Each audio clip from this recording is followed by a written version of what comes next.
নমস্কার, গুরুকুল ইনফো চ্যানেলে জানাই আপনাদের স্বাগত। বিএলও বা বুথ লেভেল অফিসার যারা আছেন তাদের জন্য বিশেষ নির্দেশিকা প্রকাশ করলো নির্বাচন কমিশন। ভোট সংক্রান্ত কাজে বিএলওদের কি কাজ করতে হবে সম্পূর্ণ নির্দেশিকাতে উল্লেখিত আছে। একদম ভোটের দিনে কি কাজ, ভোটের আগে কি কাজ, ভোট কক্ষেই বা কি করতে হবে, তাছাড়া তিনি কোথায় বসবেন সম্পূর্ণ তথ্য দেওয়া আছে। ভিডিওতে শেয়ার করব আপনাদের সামনে। ভিডিওটি শুরু করার আগে চ্যানেল যারা নতুন তাদের বিশেষ অনুরোধ, চ্যানেলটি সাবস্ক্রাইব করে পাশে থাকবেন। পাশে থাকা বেল বাটনটি অবশ্যই প্রেস করে দেবেন। Office of the chief electoral officer থেকে বের করা হয়েছে সমস্ত ডিস্ট্রিক্ট ইলেকশন অফিসারদের উদ্দেশ্যে করা হয়েছে ৯/৪/২০২৬ অর্ডার। এখানে সাবজেক্টে বলা হয়েছে role and responsibilities of booth level officer during ongoing general election to the legislative assembly of West Bengal ২০২৬। Reference কী দেওয়া হয়েছে সেখানে মেমো নম্বরগুলো পুরোপুরি উল্লেখ করা হয়েছে। হ্যান্ডবুক অফ রিটার্নিং অফিসার সহ যাবতীয় যে মেমো নম্বর সেগুলো কিন্তু দেওয়া আছে। কাজের যে তালিকা সেখানে প্রথমেই ১ নম্বরে distribution of voter information slip বা ভিআইএস দিতে হবে। প্রথমেই বলা হয়েছে বিএলওরা বাড়িতে ভিজিট করবেন, একদম ডোর টু ডোর ভিজিট। সেখানে যারা এনরোলড বেনিফিশিয়ারি আছেন বা নথিভুক্ত ভোটার আছেন তাদেরকে এই ভিআইএস বা ভোটার ইনফরমেশন স্লিপ বিলি করবেন। ভোটের ৫ দিন আগে এই ভিআইএস সম্পূর্ণ ডিস্ট্রিবিউশন করে ফেলতে হবে। একমাত্র নথিভুক্ত ভোটার অথবা তার বাড়ির কোনো প্রাপ্তবয়স্ক সদস্যদের বিএলও একমাত্র ভোটার স্লিপ দেবেন। Bulk distributions of voter slip, অর্থাৎ একটা নির্দিষ্ট জায়গায় সমস্ত ভোটার স্লিপকে রেখে ডিস্ট্রিবিউশন করা যাবে না। ভোটার স্লিপ বিতরণের ক্ষেত্রে যদি কোনো সমস্যা থেকে থাকে সেক্ষেত্রে বিএলওকে সাসপেন্ডও করা যেতে পারে, এরকমই কিন্তু নির্দেশিকা দেওয়া আছে। এছাড়া বিএলএ বা বুথ লেভেল এজেন্ট যারা আছেন তারা বিএলওদের সঙ্গে থাকতে পারেন। সেক্ষেত্রে এই ভোটার স্লিপ বিতরণের ক্ষেত্রে তাদের সিগনেচার করতে হবে।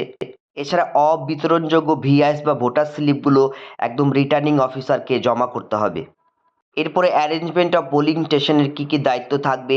প্রথমেই বলা হয়েছে বিএলও এবং সেক্টর অফিসার কাজ কী করবেন, ওয়েবকাস্টিং অ্যারেঞ্জমেন্ট করবেন এবং ওয়েবকাস্টিংয়ের পজিশনিং বা ওয়েব ক্যামেরার যে পজিশনিং সেটা কিন্তু একদম ইনস্ট্রাকশন অনুযায়ী ঠিক করবেন।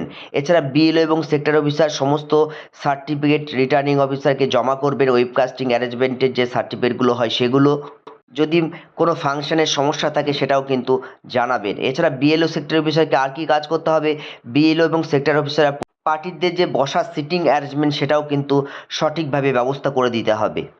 ভোটিং কক্ষ বা ভোটিং কম্পার্টমেন্ট যেখানে থাকবে সেখানে হাই ভোল্টেজ লাইট বা এরকম জাতীয় কোনো জিনিস রাখা যাবে না যাতে ভিভিপ্যাটের সমস্যা তৈরি হয়।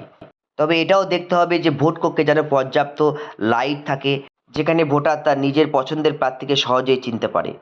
৩ নম্বর, এবারে খুব মূল্যবান একটা বিষয়, ভোটার অ্যাসিস্ট্যান্স বুথ বা ভ্যাব। ভোটারদের সম্পূর্ণ সহায়তার জন্য এই ভ্যাব কেন্দ্র তৈরি হবে যেখানে বিএলও সহ যারা আধিকারিক আছেন তারা এই ভ্যাবের তত্ত্বাবধানে থাকবেন। তাছাড়া যে সাইনেজ থাকবে ভোটার অ্যাসিস্ট্যান্স বুথ বলে লেখা থাকবে, অর্থাৎ একটা টেবিলের আকারে থাকবে, ঠিক যেমন ভোটার সহায়তা কেন্দ্র হয় ওরকম। এছাড়া অ্যালফাবেটিক্যালি ভোটার লিস্টটা সাজানো থাকবে যেখানে সহজেই ভোটার খুঁজে পাওয়া যায়। যে সমস্ত ভোটার ইনফরমেশন স্লিপ বা ভিআইএস ফেরত আসবে রিটার্নিং অফিসারের কাছে সেগুলো আর বিতরণ করা যাবে না। ৪ নম্বরে বলা হয়েছে সমস্ত ভোটারকে শনাক্ত করতে হবে, মহিলা ভোটার সহ একদম পুরুষ ভোটার সবাইকে শনাক্ত করতে হবে। যে সমস্ত পদ্মাশীল মহিলা আছেন তাদের জন্য মহিলা শনাক্তকরণ কর্মী হিসাবে রাখতে হবে, অর্থাৎ বিএলওদের সঙ্গে মহিলা কর্মীও থাকবেন। বিএলও একদম ভোটের যে প্রবেশ কক্ষ ঠিক তার বাইরে তিনি বসবেন। এই সমস্ত গাইডলাইনগুলো সম্পূর্ণ সঠিকভাবে পালন করার নির্দেশ দিয়েছে নির্বাচন কমিশন বা চিফ ইলেকট্রাল অফিসার। যাই হোক, ভিডিওতে এইটুকু তথ্য আপনাদের সামনে শেয়ার করলাম। সকলে ভালো থাকুন, সুস্থ থাকুন, ধন্যবাদ।